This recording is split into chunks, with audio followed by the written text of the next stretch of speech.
മനുഷ്യരാശിയുടെ സർഗാത്മകതയും വേഗതയും പുതിയ തലങ്ങളിലേക്ക് എത്തിച്ച സാങ്കേതികവിദ്യയാണ് നിർമ്മിത ബുദ്ധി അഥവാ ആർട്ടിഫിഷ്യൽ ഇന്റലിജൻസ്. എന്നാൽ ഏതൊരു വിപ്ലവകരമായ മാറ്റത്തിനൊപ്പം ചില ഇരുണ്ട വശങ്ങളും ഉണ്ടാകാറുണ്ട്. സാങ്കേതികവിദ്യ ഇന്ന് നേരിടുന്ന ഏറ്റവും വലിയ വെല്ലുവിളി അത് ദുരുപയോഗം ചെയ്യപ്പെടുന്നു എന്നതാണ്.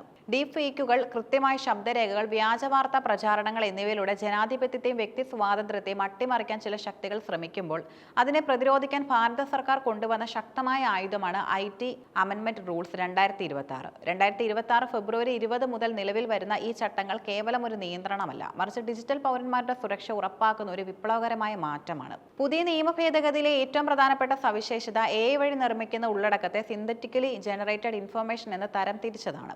മുൻപ് ഇത്തരം ഉള്ളടക്കങ്ങളെ വ്യക്തമായി നിർവചിക്കുന്ന ഒരു നിയമ സംവിധാനം നമുക്കുണ്ടായിരുന്നില്ല.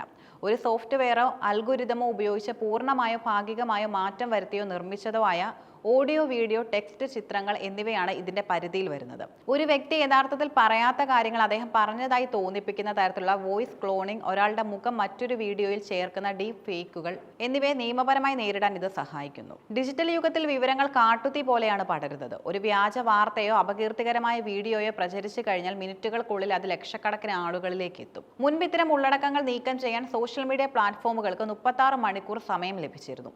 എന്നാൽ പുതിയ നിയമപ്രകാരം കേന്ദ്ര സർക്കാർ ഏജൻസികളോ കോടതികളോ ആവശ്യപ്പെട്ടാൽ 3 മണിക്കൂറിനുള്ളിൽ പ്രസ്തുത ഉള്ളടക്കം നീക്കം ചെയ്തിരിക്കണം.